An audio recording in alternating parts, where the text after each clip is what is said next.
പരിശുദ്ധമായ ശഅബാൻ മാസത്തിലെ വളരെയേറെ ശ്രേഷ്ഠതകളും പുണ്യങ്ങളും നിറഞ്ഞ ഒരു രാത്രിയാണല്ലോ ശഅബാൻ 15ന്റെ രാവ് അഥവാ ബറാഅത്തിന്റെ രാവ്.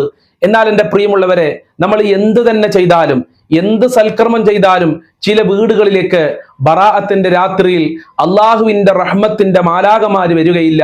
ചില ആളുകൾക്ക് അള്ളാഹു മാപ്പ് നൽകുകയില്ല, അള്ളാഹു റഹ്മത്ത് നൽകുകയില്ല എന്ന് മുത്തുനബി നമ്മളെ പഠിപ്പിച്ചിട്ടുണ്ട്. ഏതൊക്കെയാണ് ആ വിഭാഗം ആളുകളെന്ന് വിശദമായി ഇന്നത്തെ ക്ലാസ്സിലൂടെ നമ്മൾക്ക് പഠിക്കാം. അതോടൊപ്പം തന്നെ മഗ്രിബി നിസ്കാരത്തിന്റെ ശേഷവും സുബഹി നിസ്കാരത്തിന്റെ ശേഷവും ചെല്ലേണ്ട അത്ഭുതകരമായ 2 ദിക്റുകളും പഠിക്കാം. അള്ളാഹു അനുഗ്രഹിക്കട്ടെ. അസ്സലാമു അലൈക്കും വറഹ്മത്തുള്ളാഹി വബറകാതുഹു. അൽഹംദുലില്ലാഹി റബ്ബിൽ ആലമീൻ വൽ ആഖിബത്തു ലിൽ മുത്തഖീൻ. അസ്സലാത്തു വസ്സലാമു അലൈക യാ റസൂലല്ലാഹ്, അസ്സലാത്തു വസ്സലാമു അലൈക യാ ഹബീബല്ലാഹ്. ദാറുൽ മുബീൻ മജ്ലിസ് കാണുന്ന പ്രിയമുള്ള മുത്തു മുഅ്മിനീങ്ങളെ, നിങ്ങളെ എല്ലാവരെയും നമ്മളെ ക്ലാസ്സിലേക്ക് ഹൃദ്യമായി സ്വാഗതം ചെയ്യുകയാണ്. അല്ലാഹു സുബ്ഹാനഹു വ തആല നമ്മളെ മുറാദുകൾ ഹാസിലാക്കി തരട്ടെ, നമ്മളെ ഉദ്ദേശങ്ങൾ നിറവേറ്റി തരട്ടെ.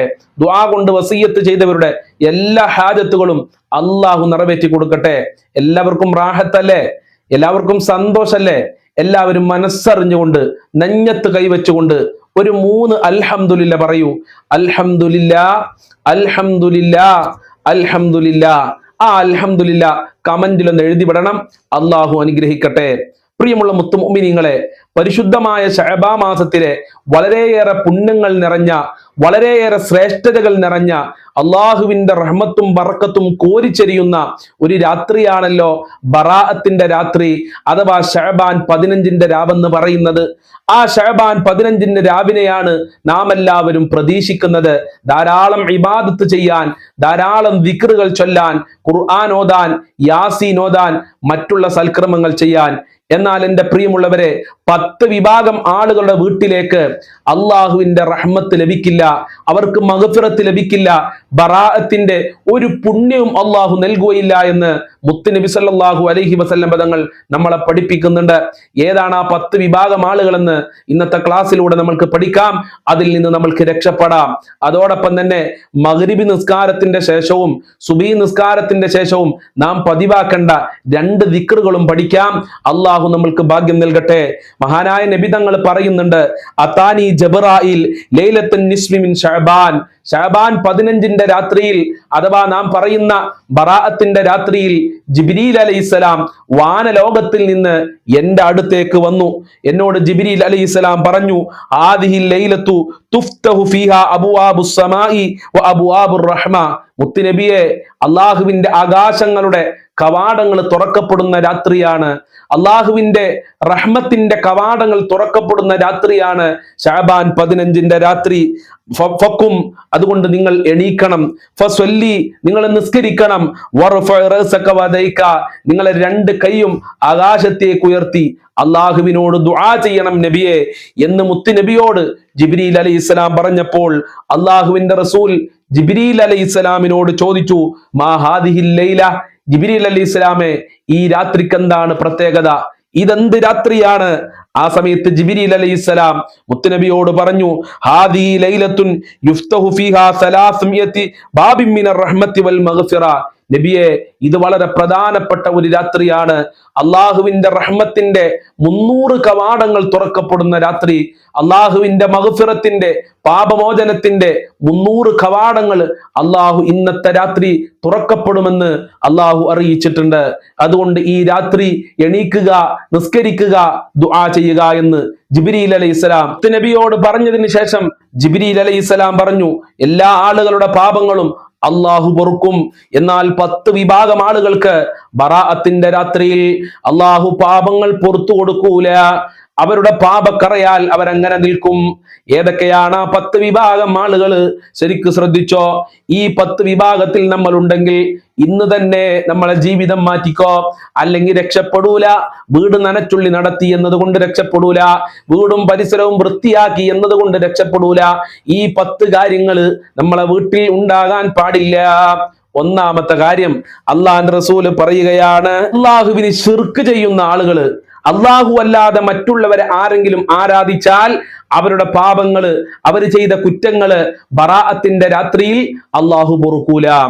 രണ്ടാമത്തെ വിഭാഗം ആളുകള് അടിവരയിട്ട് മനസ്സിലാക്കണം, സിഹ്ർ ചെയ്യുന്ന ആളുകളാണ്. സിഹ്ർ വൻ പാപത്തിൽ പെട്ടതാണെന്ന് മുത്തുനബി മറ്റൊരു ഹദീസിലൂടെ നമ്മളെ പഠിപ്പിക്കുന്നുണ്ട്. സ്വന്തം സഹോദരനെ തകർക്കാൻ വേണ്ടി, അയൽവാസിയെ തകർക്കാൻ വേണ്ടി, മറ്റുള്ള ആളുകളെ തകർക്കാൻ വേണ്ടി പല ആളുകളും സിഹ്ർ ചെയ്യാറുണ്ട്. സിഹ്ർ ചെയ്തു കഴിഞ്ഞാൽ അവരെ പാപങ്ങള് അള്ളാഹു ഒരിക്കലും ബറാഅത്തിന്റെ രാത്രിയിൽ പൊറുക്കുകയില്ല. ബറാഅത്തിന്റെ പുണ്യം അവന്റെ വീട്ടിലേക്ക് വരികയില്ല. ബറാഅത്തിന്റെ രാത്രിയിൽ റഹ്മത്തിന്റെ മലക്കുകൾ ആ വീട്ടിലേക്ക് പ്രവേശിക്കുകയില്ല. അതുപോലെ മൂന്നാമത്തെ വിഭാഗം ആളുകള് ജ്യോത്സ്യന്മാരാണ്. സിഹ്ർ ചെയ്തു കൊടുക്കുന്ന ചില ആളുകളുണ്ട്. മറ്റുള്ളവർക്ക് സിഹ്ർ ചെയ്തു കൊടുക്കാനിരിക്കുന്ന ഒരുപാട് ആളുകളുണ്ട്. അവരുടെ പാപങ്ങളും അള്ളാഹു പൊറുക്കുകയില്ല. നാലാമത്തെ വിഭാഗം ആളുകള്, പല ആളുകളും ശ്രദ്ധിക്കേണ്ട ഒരു വിഷയമാണ്, ഗൗരവത്തോടെ മനസ്സിലാക്കേണ്ട വിഷയമാണ്. ഔ മുഷാഹിന, പരസ്പരം തെറ്റി നടക്കുന്ന ആളുകള്. അയൽവാസിയോട് പിണങ്ങിയ ആളുകളുണ്ട്, ഭർത്താവിനോട് പിണങ്ങിയ ആളുകളുണ്ട്, ഭാര്യയോട് പിണങ്ങിയ ആളുകളുണ്ട്, ഉമ്മ ഉപ്പയോട് പിണങ്ങിയ ആളുകളുണ്ട്, കൂട്ടുകാരോട് പിണങ്ങിയ ആളുകളുണ്ട്, അധ്യാപകരോട് പിണങ്ങിയ ആളുകളുണ്ട്. അള്ളാഹു ബറാഅത്തിന്റെ രാത്രിയില് നിന്റെ പാപങ്ങൾ പൊറുക്കുകയില്ല. നീ എത്ര വലിയ നനച്ചുള്ളി നടത്തിയാലും, വീടും പരിസരവും വൃത്തിയാക്കിയാലും, എത്ര വലിയ ദിക്ർ ചൊല്ലിയാലും, എത്ര വലിയ ആയത്തോതിയാലും തെറ്റി നടക്കുന്നുണ്ടോ, നിന്റെ പാപങ്ങൾ അല്ലാഹു പൊറുക്കൂല. അതുകൊണ്ട് തെറ്റി നടക്കണ്ട. ആ തെറ്റുകളൊക്കെ മാറ്റി നല്ല നിലക്ക് ജീവിക്കാൻ ശ്രമിച്ചോ. അഞ്ചാമത്തെ വിഭാഗം ആളുകൾ മുദ്മിനുൽ ഖംറാണ്, മദ്യപിക്കുന്ന ആളുകളാണ്. അള്ളാഹു കാക്കട്ടെ. എത്ര ഉമ്മമാര് സഹോദരിമാരാണ് സങ്കടം പറയുന്നത്, ഉസ്താദേ എന്റെ ഭർത്താവ് കള്ളു കുടിക്കുന്നു, എന്റെ മക്കള് കള്ളു കുടിക്കുന്നു. 10ാം ക്ലാസ്സിൽ പഠിക്കുന്ന മക്കള് വരെ മദ്യപാനത്തിനും മയക്കുമരുന്നിനും അടിമയായി കൊണ്ടിരിക്കുകയാണ്. അവന്റെ വീട്ടിലേക്ക് റഹ്മത്തിന്റെ മലക്ക് വരൂല. അള്ളാഹുവിന്റെ മഗ്ഫിറത്ത്, അള്ളാഹുവിന്റെ പാപമോചനം അവൻക്ക് ലഭിക്കുകയില്ല. അള്ളാഹു കാക്കട്ടെ. മദ്യപിക്കുന്ന, ലഹരി ഉപയോഗിക്കുന്ന ആളുകളെയൊക്കെ അള്ളാഹു കാക്കട്ടെ. അവർക്കൊക്കെ അള്ളാഹു നല്ല മനസ്സ് കൊടുക്കട്ടെ. അവർക്ക് വേണ്ടി നമ്മൾ ദുആ ചെയ്യുക. അവർക്ക് നല്ല മനസ്സ് അള്ളാഹു കൊടുക്കട്ടെ. ആറാമത്തെ വിഭാഗം ആളുകൾ വ്യഭിചരിച്ച് നടക്കുന്ന ആളുകളാണ്.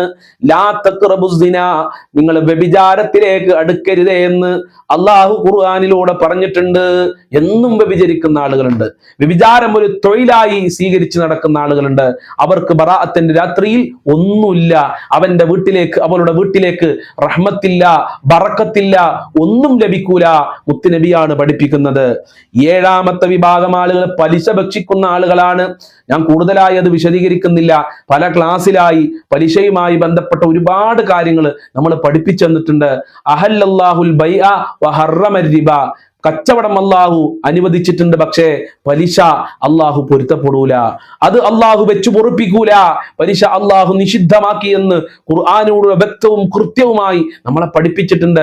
പല ആളുകളും പലിശയുമായി ജീവിക്കുകയാണ്. പലിശ കച്ചവടം ചെയ്ത് ജീവിക്കുന്ന ആളുകളുണ്ട്. പലിശ എടുത്ത്, ബാങ്കിൽ നിന്ന് ലോൺ എടുത്ത് പലിശ എടുക്കാൻ വേണ്ടി മാത്രം ജീവിക്കുന്ന ആളുകളുണ്ട്. സൂക്ഷിച്ചോ. ബറാഅത്തിന്റെ രാത്രിയിൽ നിന്റെ പാപങ്ങൾ അല്ലാഹു പൊറുക്കുന്നില്ല. റഹ്മത്തിന്റെ മലക്കുകൾ നിന്റെ വീട്ടിലേക്ക് വരുന്നില്ല. അള്ളാഹു കാക്കട്ടെ. എട്ടാമത്തെ ആളുകള് മാതാപിതാക്കളെ ബുദ്ധിമുട്ടിക്കുന്നവരാണ്. മാതാപിതാക്കളെ ബുദ്ധിമുട്ടിക്കുന്നവന്റെ വീട്ടിലേക്ക് എന്ത് റഹ്മത്ത് വരാനാ? മാതാപിതാക്കളാണ് വീട്ടിലെ റഹ്മത്ത്, മാതാപിതാക്കളാണ് വീട്ടിലെ ബറക്കത്ത്, മാതാപിതാക്കളാണ് വീട്ടിലെ സന്തോഷം, മാതാപിതാക്കളാണ് വീട്ടിലെ സമാധാനം. ആ മാതാപിതാക്കളെ ബുദ്ധിമുട്ടിച്ചാൽ പിന്നെന്ത് റഹ്മത്താ ഉണ്ടാകുക? അള്ളാന്റെ തൃപ്തി മാതാപിതാക്കളെ തൃപ്തിയിലാണ്. അള്ളാഹുവിന്റെ ദേഷ്യം മാതാപിതാക്കളെ ദേഷ്യത്തിലാണ് എന്ന് മുത്തുനബി നമ്മളെ പഠിപ്പിച്ചിട്ടില്ലേ? അപ്പൊ മാതാപിതാക്കളെ ബുദ്ധിമുട്ടിച്ചിട്ട് രക്ഷപ്പെടാമെന്ന് ആരും വിചാരിക്കണ്ട. ഈ ലോകത്ത് ആരും അങ്ങനെ രക്ഷപ്പെട്ടിട്ടില്ല, പെടുകയുമില്ല. അതാണ് ചരിത്രം നമ്മളെ പഠിപ്പിക്കുന്നത്. അതുകൊണ്ട് മാതാപിതാക്കളെ ബുദ്ധിമുട്ടിക്കുന്നുണ്ടെങ്കിൽ, അവരെ വെറുപ്പിക്കുന്നുണ്ടെങ്കിൽ അവരോട് നല്ല നിലക്ക് പെരുമാറുക. അവർ നമ്മളെ കഷ്ടപ്പെട്ട് പോറ്റി വളർത്തിയവരാണ്. അവർക്ക് വേണ്ട സൗകര്യങ്ങളൊക്കെ ചെയ്തു കൊടുക്കുക, അവർക്ക് വസ്ത്രം വാങ്ങിക്കൊടുക്കുക, ഭക്ഷണം വാങ്ങിക്കൊടുക്കുക, നല്ല നിലയിൽ അവരോട് സംസാരിക്കുക, സ്നേഹത്തോടെ കാരുണ്യത്തോടെ അവരോട് പെരുമാറുക. അള്ളാഹു അനുഗ്രഹിക്കട്ടെ. മാതാപിതാക്കളെ പൊരുത്തം നൽകി അള്ളാഹു നമ്മയൊക്കെ അനുഗ്രഹിക്കട്ടെ. ഒമ്പതാമത്തെ ആളുകള് നമീമത്ത്, ഗീബത്ത്, നമീമത്ത് പറഞ്ഞെടുക്കുക. തല്ലുണ്ടാക്കാൻ വേണ്ടിയിട്ട് നമീമത്ത് പറയാ. നമീമത്ത് എന്ന് പറഞ്ഞാൽ ഒരാൾ നമ്മളോട് ഒരു രഹസ്യം പറഞ്ഞാൽ ആ രഹസ്യം മറ്റുള്ളവരോട് പോയി പറയാ, തല്ലുണ്ടാക്കാൻ വേണ്ടിയിട്ട്. ഒരാളെ കുറിച്ച് നമ്മളോട് ഒരു രഹസ്യം പറഞ്ഞു, അത് അവനോട് പറയരുതേ എന്ന് പറഞ്ഞിട്ട് നമ്മളോട് പറഞ്ഞത്, നമ്മളത് അവനോട് പോയി പറഞ്ഞു, അങ്ങനെ അവർ രണ്ടുപേരും തല്ലായി. ഇതിനാണ് നമീമത്ത് എന്ന് പറയാ. ഇത് ചില സഹോദരിമാരുടെ സ്വഭാവമാണ്. ചില പുരുഷന്മാർക്കും ഉണ്ട് കൂടുതൽ ഈ നമീമത്ത് എന്ന് പറയുന്ന സ്വഭാവം സഹോദരിമാർക്കാണ്. ഞാൻ സഹോദരിമാരെ മൊത്തമായി അടച്ച് ആക്ഷേപിക്കുകയല്ല. അങ്ങനെ സ്വഭാവം ഉണ്ടെങ്കിൽ അത് മാറ്റുക.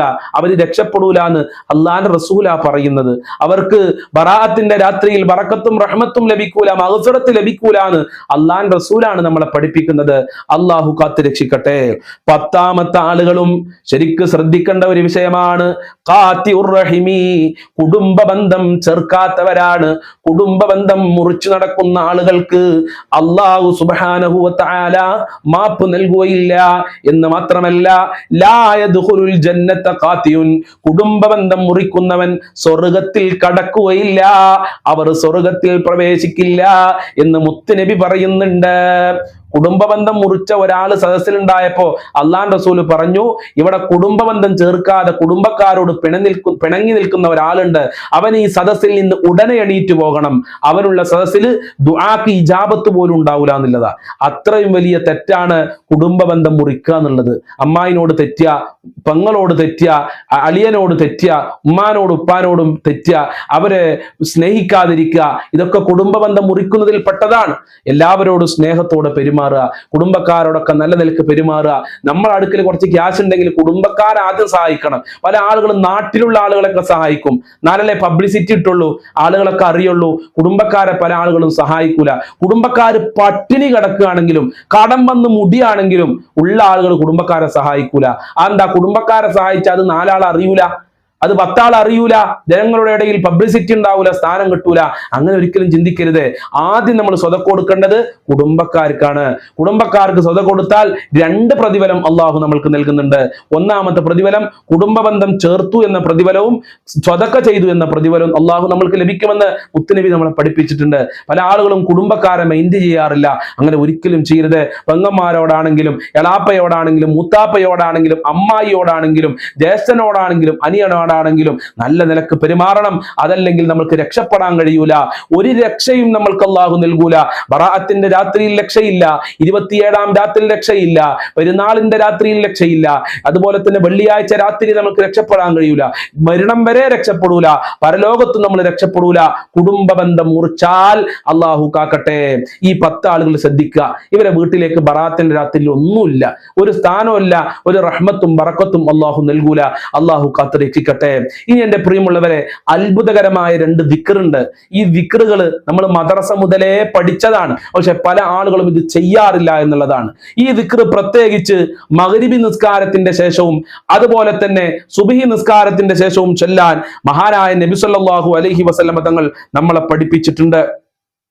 ഈ ദിക്ർ ചൊല്ലിക്കഴിഞ്ഞാൽ നമ്മൾക്ക് ലഭിക്കുന്ന നേട്ടം എന്താണെന്നറിയോ? 10 പ്രാവശ്യം മഗ്രിബി നിസ്കാരത്തിന്റെ ശേഷം ചൊല്ലിയാല്, സുബ്ഹി നിസ്കാരത്തിന്റെ ശേഷം ചൊല്ലിയാല് അള്ളാഹു നമ്മൾക്ക് നൽകുന്ന നേട്ടം എന്താണെന്നറിയോ? 10 അടിമകളെ മോചിപ്പിച്ച പ്രതിഫലം അള്ളാഹു നമ്മൾക്ക് നൽകും. അടിമകളെ മോചിപ്പിക്കാനുള്ള പൈസ ഒന്നും നമ്മളെ കയ്യിൽ ഉണ്ടാവൂല, ലക്ഷക്കണക്കിൽ കൊടുത്താലേ ഒരടിമയെ മോചിപ്പിക്കാൻ പറ്റുള്ളൂ. എന്നാൽ ഈ ദിക്ർ 10 പ്രാവശ്യം ചൊല്ലിയാല് ഒരടിമയെ മോചിപ്പിച്ച പ്രതിഫലം അള്ളാഹു നമ്മൾക്ക് നൽകും. 10 പദവികൾ അള്ളാഹു നമ്മൾക്ക് ഉയർത്തിത്തരും. നമ്മളെ പദവികൾ അള്ളാഹുവിന്റെ അടുക്കൽ 10 എണ്ണം അള്ളാഹു ഉയർത്തി തരും. അതുപോലെ തന്നെ 10 നന്മകൾ അള്ളാഹു രേഖപ്പെടുത്തുകയാണ്, 10 തിന്മകൾ അള്ളാഹു മായ്ച്ചു കളയുകയാണ്. അതുപോലെ തന്നെ അത് ചൊല്ലിയാൽ അന്നത്തെ ദിവസം നമ്മളിലേക്ക് ഒരു ഷർറും ഉണ്ടാകൂല, ഒരു പ്രയാസം ഉണ്ടാകൂല. അന്നത്തെ ദിവസം പ്രത്യേക കാവല് അള്ളാഹു സുബ്ഹാനഹു വ തആല നമ്മൾക്ക് നൽകുകയാണ്. ഏതാണ് ആ ദിക്ർ? എല്ലാവരും ശരിക്കും ശ്രദ്ധിച്ചോ. ലാ ഇലാഹ ഇല്ലല്ലാഹു വഹ്ദഹു ലാ ശരീക ലഹുൽ മുൽക്കു വലഹുൽ ഹംദു യുഹ്യി വയുമീതു വഹുവ അലാ കുല്ലി ഷൈഇൻ ഖദീർ.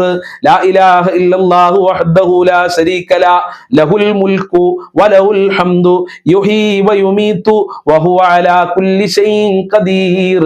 മഗ്രിബ് നിസ്കാരം കഴിഞ്ഞാൽ അവിടെ ഇരുന്നു കൊണ്ട് ചൊല്ലിക്കോ, വലിയ ബറക്കത്ത് അല്ലാഹു നൽകും. മഗ്രിബ് നിസ്കാരത്തിന്റെ ഉടനെ ചൊല്ലണം. അസ്സലാമു അലൈക്കും, അസ്സലാമു അലൈക്കും, സലാം കിട്ടിയ ഉടനെ ഈ ദിക്ർ 10 പ്രാവശ്യം ചൊല്ലുക. വലിയ ബറക്കത്ത് അല്ലാഹു അള്ളാഹു നൽകും. അതോടൊപ്പം തന്നെ ഈ ദിക്ർ 10 പ്രാവശ്യമാണ് ചെല്ലേണ്ടത് കേട്ടോ.